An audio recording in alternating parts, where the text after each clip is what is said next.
Hello, everybody. Welcome to the Just the Runners podcast. Today, I'm joined by my co-host Erin Burns once again, and we're visited by. You've been here a few times now, uh, Coach Matt Fitzgerald. He's an author and a coach, and he's written several books that I've read in the past: Chasing Mastery, How Bad Do You Want It, 80-20 Running, and I could probably give you your whole shelf in my house.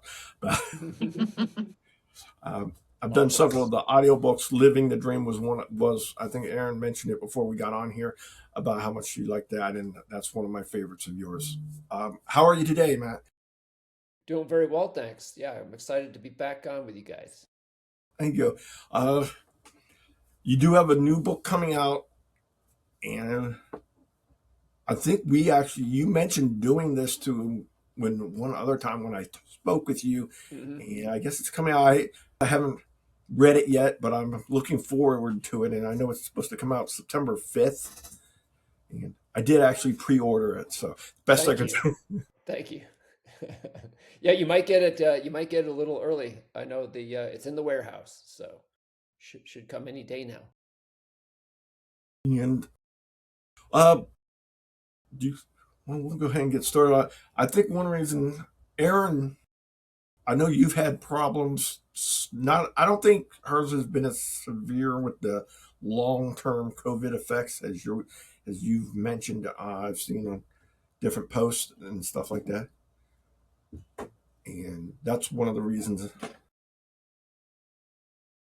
Yeah, it's one of the reasons I'm interested in it. Matt, would you tell us the name of your book and like a synopsis of what it's about to start, maybe? Sure thing. Yeah, yeah. The title is "Dying to Run." The subtitle is "An Athlete's Quest for One More Finish." It's really about my journey through chronic illness, particularly long COVID, as a lifelong runner. You know, for those who aren't familiar, long COVID is a post-viral chronic illness.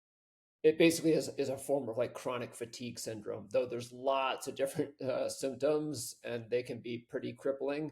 They certainly were for me. So as someone who really, for me, like running was like breathing, and I've been doing it for more than 40 years and was still going strong at 49 when I just got struck down by this illness and couldn't run for more than 3 years, and then just decided to finish unfinished business. I wanted to say goodbye to running on my terms because I just wasn't getting better after more than 3 years.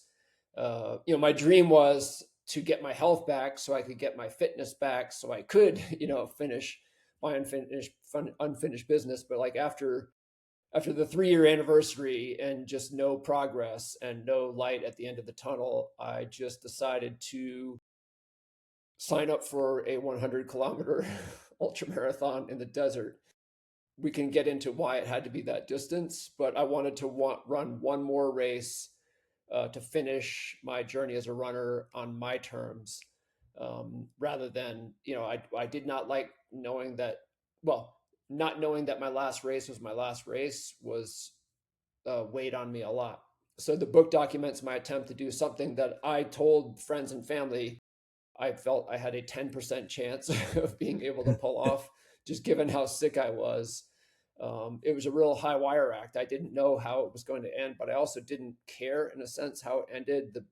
The point was to take control of my life back from my disease, and live the way I wanted to live, even though I didn't feel good and couldn't do the things I used to do. So the book is really all about like that one race, but nested inside the story of that race is the broader journey through chronic illness as a passionate lifelong runner.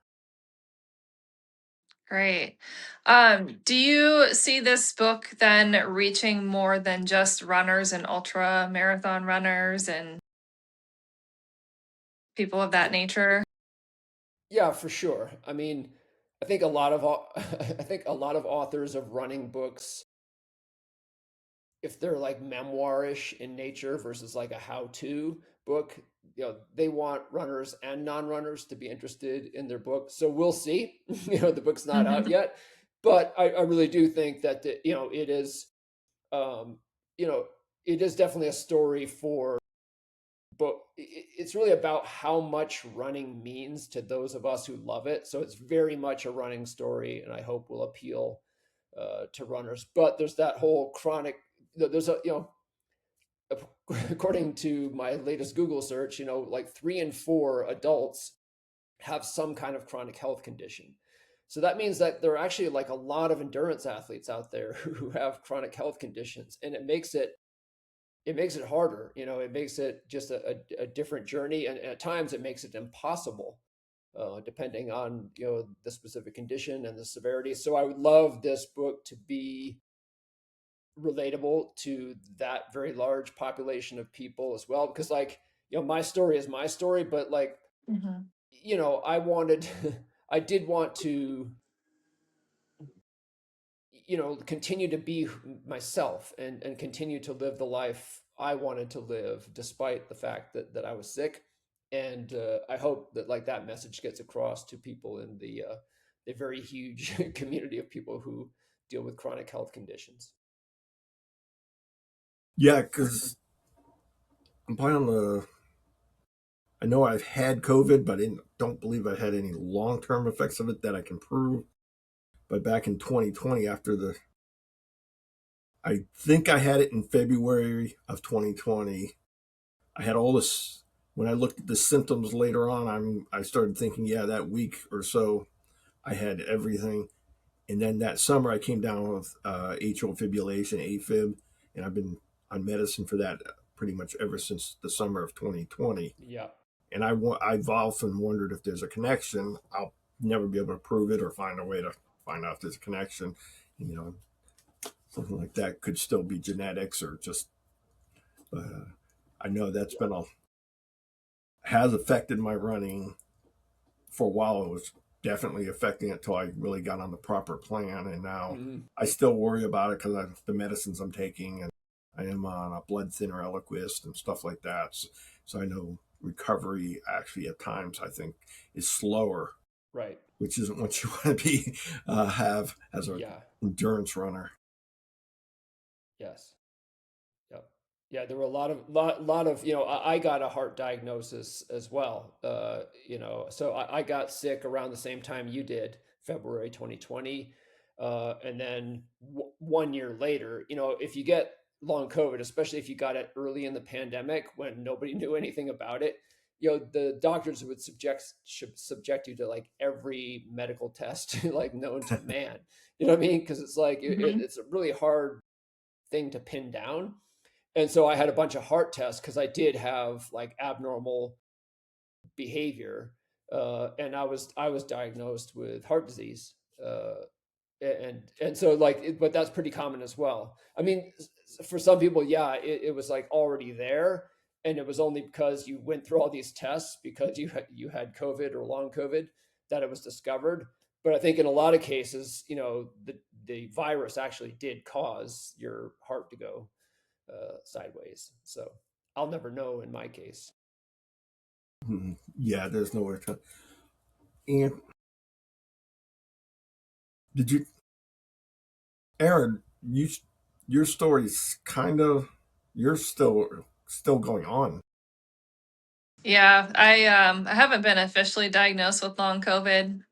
However, I got COVID and I was lucky to not get it until 2023. We went on a cruise to Bermuda and I came back and got it. And I worked through the pandemic as a nurse, so I don't know how I didn't get it any time before that, but Uh-huh. I was lucky in a sense. But I started when we came back. I had a very mild case, I would say, of COVID. I was down for maybe a day, and then like the next day I was up like trying to pressure wash our vinyl side or vinyl fence on the back just to do something, but stay away from my husband at the same time. And we were training for the Columbus half marathon and marathon at the time. So I trained by heart rate normally. So I was very in tune with what my zone 2 efforts were supposed to be like. And um, my 150s heart rates were 170s, and it was a struggle to go. Yeah. And up until that point, I had done Ironmans, half Ironmans, marathons, ultra marathons, like all of the things. So I was in what I would say pretty good shape. And I just could not recover. So I gave myself the time. I did the marathon in October.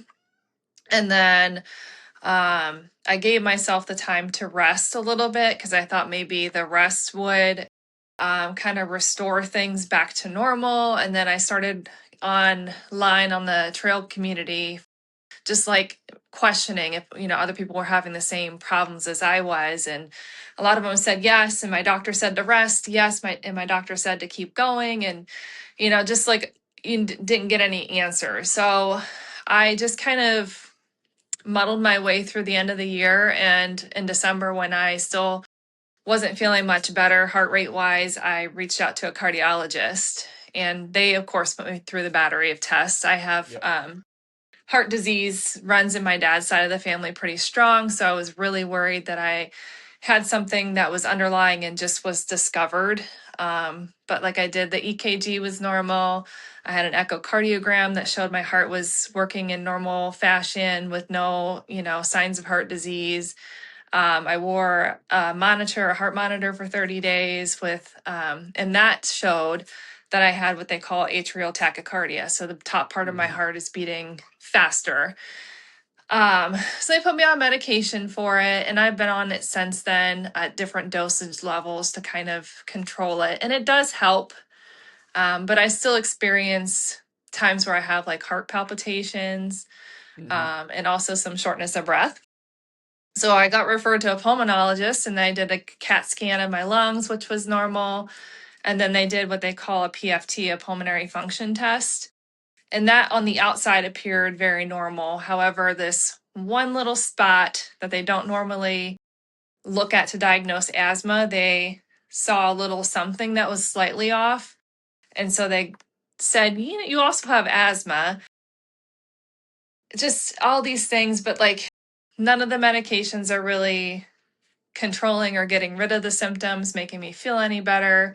I also feel like I have chronic fatigue going on. So I've just been trying to run through, different like lab tests to make sure that like my thyroid's okay and like there's nothing else underlying going on. But the cardiologist is pretty sure that he wants to send me to Cleveland Clinic for long COVID. But, at this point, there's not a lot of studies out there, and there won't be for many, many years to come. So, it's frustrating. I'm still running, but at a very conservative pace, kind of just doing what I want to do because I still have the ability to do something. It's just not in the same realm of what I used to be able to. And I'm just trying to learn to accept it at this point. So, Yes. Yeah. Yeah. I can relate. I feel for you. Yeah. I'm sorry. Sorry you're going through that, but like, I wrote this book for you. yeah. I really did, because, for me, I not only had to stop exercising, I had to retire. Like I had to stop working for a period of time because, my neurological symptoms were so severe. I couldn't write, and I couldn't even really effectively coach. Um, and so I'm like, oh my God, I'm 50 years old, and like, it's over. And I had to get to a place of acceptance too. And it turned out like that was not, I didn't stay there. And that was not the last chapter of my story. And everyone is on a different journey. And so like the last thing I want to do is like say like, here I wrote the book, this is the blueprint. You know what I mean? Like it doesn't work that way.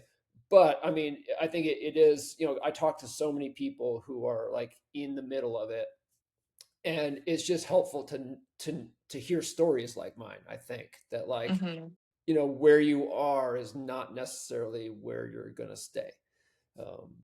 So it's great. Plugging. Yes. Yeah, absolutely. I was immediately drawn as soon as I saw the synopsis of your book. I'm like, I need to read this right now. So We're definitely looking forward to it. What would you say was like both sides of it? What was the easiest part of this book to write, and what was the hardest part of this book to write for you? Yeah. You know, when when you sit down to write a book, trust me, I've written 40 books, so I know. Like you feel like you have a plan for it, like you know what you want to say, but then when you get into it, you discover that the book like has its own logic, and it's sort of like pulling you. It can pull you in surprising directions, and like that's what's so thrilling about the creative process. So just to twist your question a little bit, like the part I expected was I knew it was going to be a compelling story. Like I only write books. I don't read a lot of books about running. Like I only I tried to write books that I would actually read myself, like as like a real reading snob. Like I want them to feel kind of literary. Like and so my vision for this book was just a 48-hour battle. The entire book from start to finish is just the race, just this 100-kilometer race. Like, so I wanted the reader to be thrown into kind of the fog of war, like a what the hell is going on type of thing, like almost like an anxiety dream. In fact, that's how the book begins. Like I've had chronic anxiety dreams that have to do with disastrous races. I'll bet you guys, most Yeah. endurance athletes can say yes. Like I show up to a triathlon and I have no bike, or like that type of thing. And that's what this experience felt like for me. It's like, oh my God, like I'm about to start a 100-kilometer trail ultra marathon in a desert heat wave. It was like a record breaking temperature in Arizona the day I did Oh, this race. And, as someone with long COVID, I had severe dysautonomia, which sounds like you guys have described symptoms of that. So, like, I was a sitting duck, like, 99 degrees Fahrenheit in the middle of the desert for 100 kilometers is going to stress even the healthiest body. Hmm. But like my body couldn't properly thermoregulate, so it was going to be 10 times like worse for me. And so I hadn't been able to train properly for the event because I was too sick to train properly for it. I'm like, oh my goodness, like it felt like an anxiety dream. And then so that's how the book begins. Like I'm just there. It's like, wow, is this guy even going to survive, let alone you know like do well. And so yeah, it's just like this the entire book is like this like personal battle against a seemingly impossible giant. And that part, like I knew, like that's the story. And then like I said, the broader story of my journey through long COVID as a runner is nested inside that. But the whole thing is like 48 hours, so that's the part I knew. The part that I did not know, and what the book largely became, is like an attempt to understand myself, just like not as a runner, but as a human being, because arguably what I was taking on was not just risky but dangerous. In fact, I can tell you it was dangerous. Like I experienced like full blown episodes of autonomic hyperactivity, which is in extreme cases lethal. It's a form of shock. Hmm. And I had experienced that with long COVID. But like the absolute worst thing you can do if you have unresolved long COVID is run an ultra marathon in a desert heat wave. You know what I mean? Like, yeah, so like as soon as I I stayed up till like registration. I ran the Javelina 100 just to name the race. And register. It's a very popular event. It sells out very quickly every year. So and registration opens at midnight on New Year's Eve. So at midnight on New Year's Eve, 2023, I had a few glasses of champagne, stayed up late, and was like first in line to sign up for this race. And then I woke up the next morning and I'm like, what kind of person would make that decision? Like I knew, I mean, the reason I was doing it was that it was me. It just felt like me. I felt like my essence had been kind of taken away from me by my disease, and I just wanted to do something freaking reckless to take it to take it back, and just be me, whatever the price. And so the book, as I wrote it, became this attempt to really understand myself, like to answer that question, what kind of person would even do this? So it's that as well. Yeah. I don't know if you cover it in the book. Is there a specific reason why you chose that race? Yes. Yeah. Thank you for bringing us back. I mean, first of all, it had to be 100 kilometers because uh, right before I got sick, I DNF'd in my first 100 kilometer, first attempt at 100 Yeah. kilometers, the Black Canyon 100K. Also here in Arizona, I made it 38 miles and then just quit. And I immediately regretted it. But my thought at the time was, that's okay. I'll have another chance. I'll have my Hmm. revenge. And then I got sick right after that. And suddenly it's like, no, actually you won't. You won't have another chance. And my paradigm for those 3 years when I wasn't running was, of course I can't do an endurance race because I'm sick. Like that's just a fact that you can't do it because you're sick. And then in October of 2023, I went to support a friend at the Javelina 100 who was actually, they have 100K and 100 mile. My friend was running his first 100 mile. And so, throughout those 3+ years when I wasn't running, I would go to races occasionally and I would have like a serious case of FOMO, Hmm. Yes. just like it was torture, just standing there watching, just like I want to be out there so badly, and I just can't. And so, but something was different this time. When I went to the Javelina 100 to support my friend Jared, I had the intense FOMO, but I think at that point it had really sunk into my bones that I was not going to get better, and that the only way to finish my unfinished business was just to explode that paradigm. Of course you can't run if you're sick, and just run anyway. And it's like, Hmm. what's the worst that could happen? Well, pretty bad actually. but so that was it. That was the trigger. Like a seed was planted there, watching the Javelina 100, supporting my friend. At that point I wasn't running at all. I mean, I couldn't even pace my friend for a mile.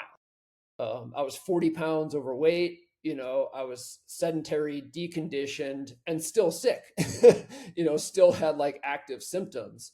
Like nothing indicated that anything had changed, but that was kind of the point for me. It's just like I just need closure, and I'm gonna try. And so that's why it was that distance, and that's why it was that particular race. Great. And What do you got, Bruce? I feel like I've been hogging the questions. oh, you're doing a great job. You are, Aaron. You're doing a great Thank you. job. I just knew you'd be very interested in the topic here today. Uh, you eventually, I mean, you have a lot going on now. Have the symptoms subsided, or are you just functioning better? Yeah. In the book, I refer to recovery as the R word, because, I mean, you're a nurse, Erin, is that right? Yes. Yeah. Yeah. So you have medical knowledge. For me, I had a crash. I'm sure you've learned a lot, like Hmm. some of the specifics of, but when you when you develop long COVID, you get a crash course in virology and autoimmune diseases Hmm. and whatnot. And uh, and so one thing I discovered was like that recovery isn't a monolith. It's not you get sick and then there's this linear recovery progress that ends in like full recovery. I mean, Hmm. sometimes that happens, but that's actually not the norm. You can have like good patches and bad patches, and you can have, for me, I was early on, actually, it took me a while to self-diagnose long COVID because I had exposure to wildfire smoke around the same time. I think actually that was the trigger for me. So for a while, I thought like maybe it was the smoke, but eventually I self-diagnosed long COVID. But in working with my primary care doctor, I was like documenting my symptoms, and I stopped at 35. I Um, had like 35 symptoms, and there are more than 200 documented symptoms. So I only mhm, had a fraction of the options available to us. So that, you know, recovery can also be, like I said, like I had to stop working for a while because of my neurological symptoms. But actually, then I went on an SSRI, which, like, you know, there's all these drugs are being like, you know, repurposed to treat, mhm, you know, and for me, you know, we'll get it. We don't probably don't want to get into like serotonin, you know, metabolism, but like, you know, like serotonin does a lot more than I knew it does, and so that actually, so you can have like individual symptoms that get better and worse, and so anyway, like where I am now, um, I can run again. Like I pay a price. I don't feel awesome, but I can actually do whatever I want. Like I'm actually not functionally limited, and honestly, that's all I care about. I mean, you have to mhm. have a taste for suck if you become an endurance athlete anyway. You do. So like, yeah, it's just like, you know, it's just a little. There's another like layer, like background, like, you know, low key suck that I have to deal with. But like I'm really fine with that, because like when you've had it like taken away, and you think you've lost it forever, every step is a gift. You know, like honestly, I ran today. I only allow myself to run every other day right now, just to, you know, not to go not go over the edge. But I ran today, and I'm like literally under my breath as I'm running, muttering, "Thank you, thank you, thank you, thank you, thank you," because like it Mhm, just feels like such a gift just to be able to do it. mhm, So yeah, like I call recovery the R word, because like I really feel like you never, you know, it's like, you know, I've had two knee surgeries, and my knees work now, but they're not the same. You know, Yeah. and if, you know, mhm, if your body has gone through what our bodies have gone through, you don't go back to before. Um, you know, so, but also it's a matter of like what matters to you, and if you can get that back, even though there's some like baggage, or there's like a price to it, mhm. um, it can feel like a gift. Absolutely. I can I can empathize with you on that one. I often tell myself thank you as well. Um, Sometimes when I'm running, just especially during races, like I've been able to do half marathons since then. I've been too afraid somewhat in my own head about trying anything longer than that since I've had my issues. And I just did one in late February, early March in Utah and at Zion. And I just remember telling myself, like, you have to be thankful for every step that you get and every mile you get and the ability to just, be at the start line and get to the finish line and, because it could be worse. So, or you could Yes. not have the ability to do it. So, Yes. um, very, very thankful. Uh, Kind of moving away from the book then, but I mean, it's still running related. Do you have anything that you were like looking forward to coming up? Have you signed up for any races or any adventures? Yeah. Well, so to top it all off, like I had my first ever bone injury last October. Yeah, so 2024 was the year when I went from zero to, you know, finishing unfinished business at the Javelina 100. But you know, my assumption at that time was that that would be my last race. You know, because I was still sick, and it was just about, it wasn't about, you know, it wasn't really a comeback. It was just it was just closure. That was it. Um, but you know, afterward, I made a lot more progress than I expected to in the 10 month, New Year's Eve, as I mentioned, is when I signed up. The race is Halloween weekend. So I had 10 months to go from 0 to just, strong enough to survive that race. And I really did not think past it. I couldn't afford to. Mm-hmm. um, but then, of course, eventually it was the past. And, so I decided, well, I would like to go back next year, this being last year, and do the 100-mile distance. Wow. Yeah. And I made much more progress last year too. And, by the time, that race came around, I felt like I was as fit as I would be if I hadn't ever gotten sick at all, if I hadn't shut it down for 3 years. Like I felt like I was all the way back in terms of like the training my body could tolerate Mm-hmm. and what I could get out of it performance wise. So I ran like a test race 3 weeks before the 100-miler, which is the Flagstaff Marathon. Which is I've run a million marathons. Like the Flagstaff Marathon is by far the hardest I've ever run. Starts at 8,000 feet and goes up from there. All trails. Wow. Yeah. Um, and I was crushing it. I was in third place overall at age Wow. 54 and closing in on second place. And my foot came down, 2 miles to go. My foot came down and I don't think I heard a snap, but I felt a snap. Mm. And I finished the race because because I'm a maniac. And I didn't even think I could get bone injuries because like all of my injuries are tendinous. I get a lot of them, and it's always soft tissue, always, always, always. But this time I had fractured my fibula, not even the Oh, freaking wow. weight bearing. Yeah, I think it was actually over reliance on super shoes. But so it took me out of that race, and then I botched the recovery because again I'm a maniac and I couldn't keep the boot on long enough. Um, so to keep fit, I'm answering your question, I promise. Like to keep to keep fit, when I couldn't run, I was doing on the indoor rower, and I kind of got into it. I mean, it's definitely not running, but No.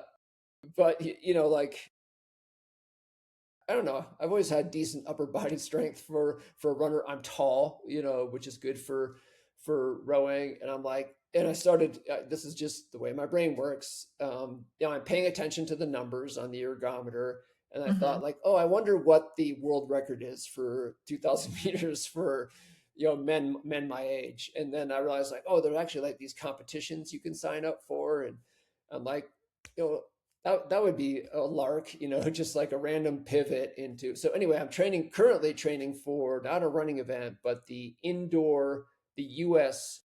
indoor rowing championships. Wow. It's Oh, like an official U.S. championship, but they have like different age brackets, and they also have normal weight or whatever, and lightweight categories. So I will be competing in men's 55 to 59 lightweight, which is like 165 pounds or less. And so like I want to take a run at my first ever national championship in any sport.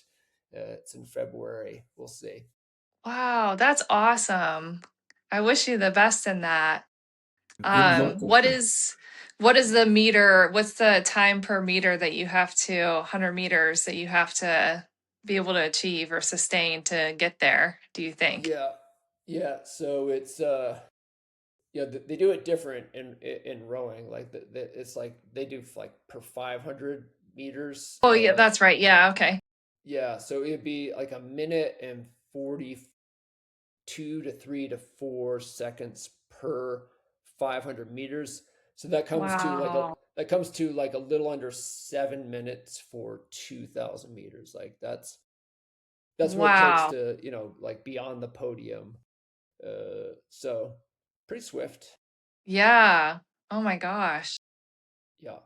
I don't know. And like, so I'm up here, I'm in Flagstaff, Arizona. So I'm at high elevation, 7,000 feet. Mm, So like the numbers I put up here make it look like there's no way I can, I can get there.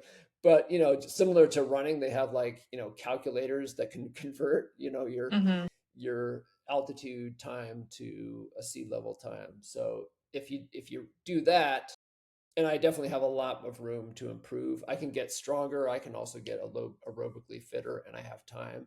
So it seems like it's like at the very limit of what I could pull off. But I should shut up and not like advertise the fact that, because like then I'm gonna like get like guys who like rode in college and are my age to like, oh, there's a I'm national in. championship. I'll just come in. I'll just come in and take Who knew? it. Now you do if you listen to Bruce's podcast.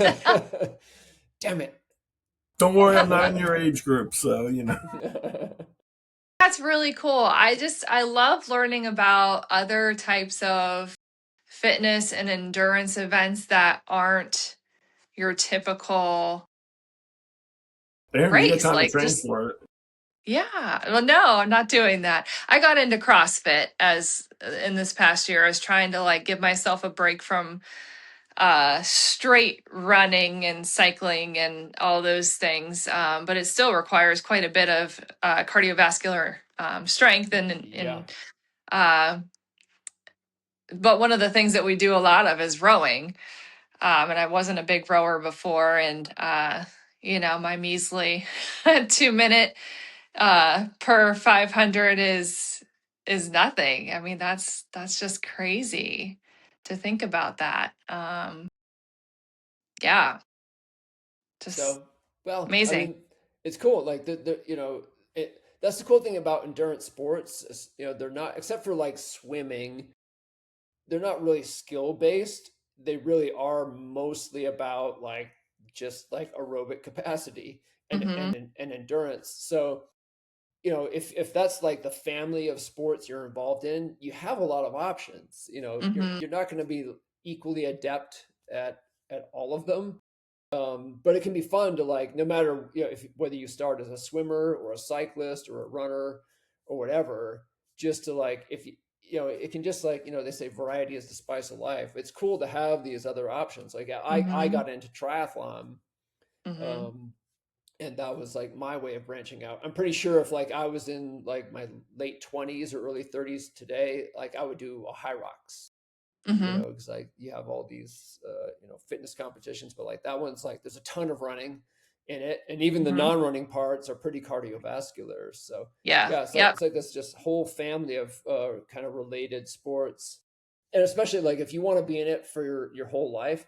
I mean, if you want to like hyper specialize in one thing, it's like I run flat road marathons. That's my thing. Okay, fine. That's you now, but that'll get old eventually. And, Mm-hmm. and, and then what? And yeah, it's cool to just like, as you move through your journey as an endurance athlete. I mean, you can stay in the same lane forever. Nothing wrong with that. Mm-hmm. But yeah, just mixing it up a bit can be, uh, yeah, just can keep the flame burning. Yeah. So, do you envision a book about your journey through this? uh, 80-20 running or 80-20 rowing now. Rowing.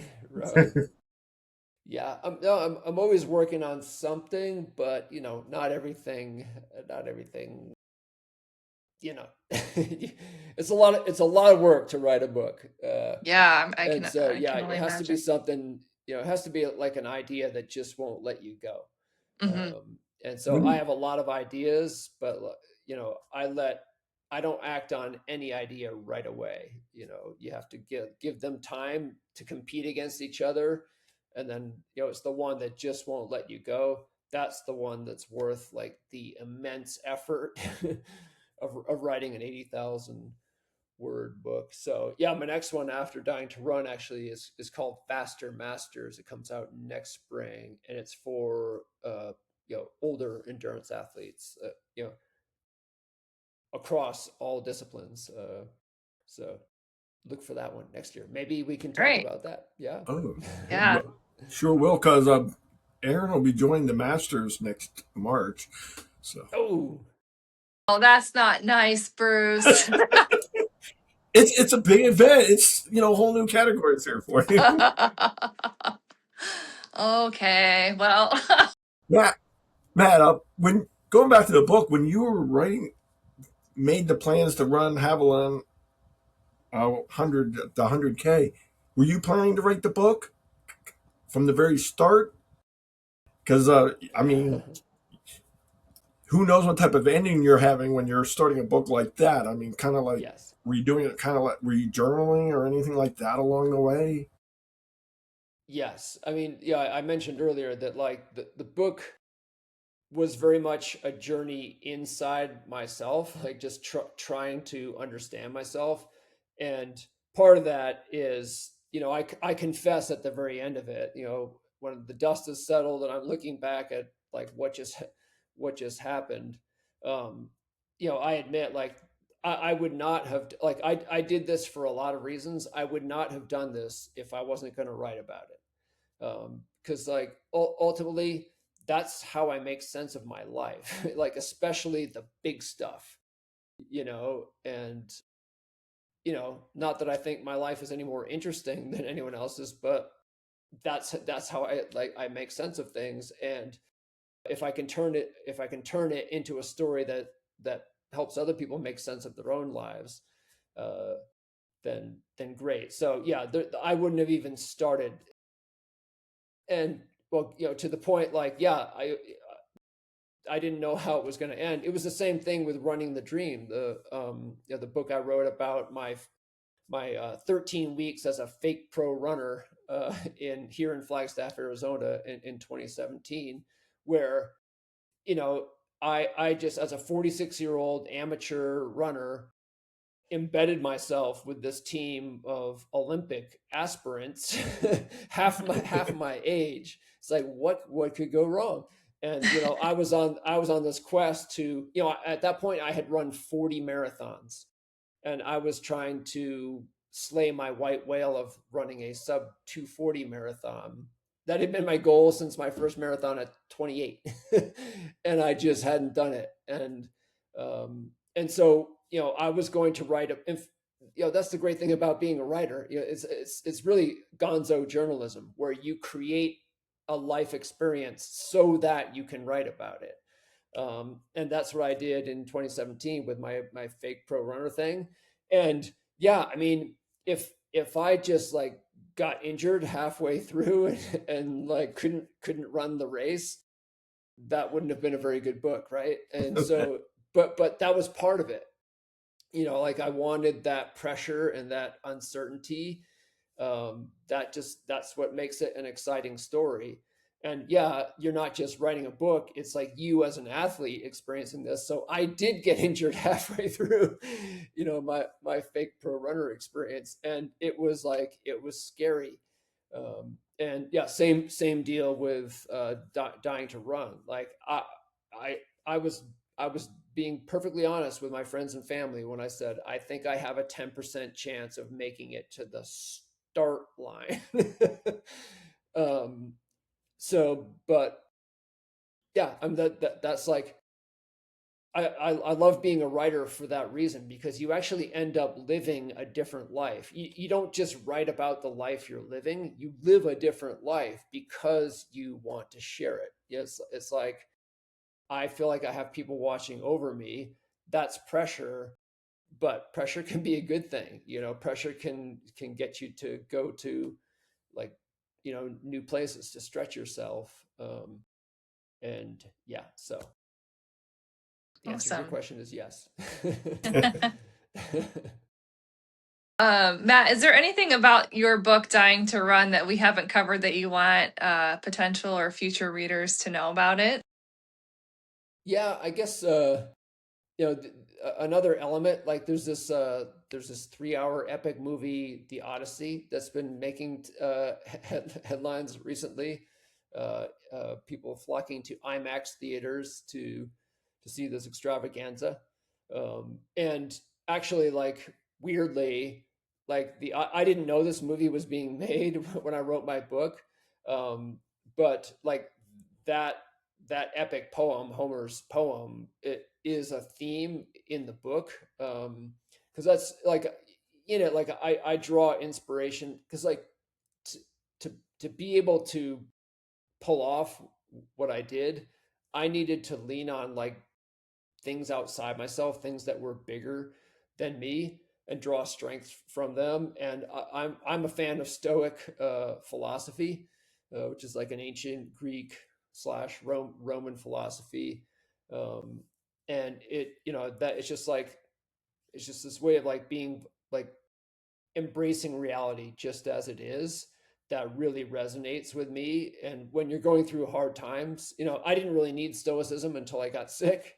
But when I got sick, like, it was just like this lifeline uh, for me. And also this idea of like being the hero in a big story. Like that's like, it sounds like hyperbolic, but like that was key for me to see myself as a like a heroic figure, and try to like, I knew I wasn't that guy, but I wanted to walk into that guy. I knew I needed to become a better version of myself. I had to overcome physical weakness with a spiritual strength. And so the book has a lot of layers, as I guess my answer to your question. So like, yeah, there's a lot of action in it. There's a lot of drama uh, in it. But yeah, there's a lot of themes. Like, it was a communal experience for me. So I had this team around me, and you get to know like these people who are important to me and made the effort to come there, to be there and support me and make it a group thing. I was always a lone wolf as an athlete. I didn't even tell anyone I was going to go do a race. Like, this was very different. So all these layers to the story, including Stoic philosophy, Greek mythology. Yeah, it's it's a juicy read. Yeah. It like I really can't wait to get my hands on it. Like, I want it right now so I can start. Um, could you tell the listeners where they can purchase this book? Where is Yes, it I going to like be? that question, because like I am not only the author of the book, I am also the publisher or co-publisher. So a few years back, I co-founded a company called 80/20 Endurance, which provides like training plans and coaching services and education to endurance athletes and coaches. And then there's a sister company, 80/20 Publishing, which is a small book publisher focused on mostly focused on endurance sports. And so sometimes, I don't always, like Faster Masters is with Rodale, so not my thing. But this book, Dying to Run, is through 80/20 Publishing. So I get paid on both sides. It's pretty cool. The economics are solid. And anyway, but we're distributed through Simon and Schuster. So anywhere people, and there will be an audio, it'll be print, paperback, ebook, and audiobook. And wherever you normally do your book purchases, you'll be able to find it there. Well, Great. I've already pre-ordered on Amazon, so hopefully it'll be here It sooner will. than expected. It will. I'm It's in the looking forward warehouse. to it more now than before, and I want to thank you. I've been struggling since last October to get back to running, and I'm still struggling there because I was supposed to run the Columbus half. I tore my hamstring about 9, 10 days before it, and it was a pretty serious injury, and I'm still not back total running yet. But I am signed up for the Columbus half, just a redemption race, I guess. There you go. Yeah, Not quite 60K, but it's a powerful 100. motivator. So I'll probably be much slower than I would have been last year. I'll probably be doing a lot of run walking just to get through it. And I've been going back. I've had to go back to physical therapy to help me get through it. And I've had a lot of down days. And luckily, I have Erin to help me get through some of it and to help me still get out there, because I've spent a lot of time where I was just doing short walks because that's all I Mm, could handle. yeah. When I thought Yeah. about it, and I didn't even I thought about this a few times, and now again today, because of the AFib and taking the Eliquis. I mean, I almost had to have surgery to have it. It was that bad.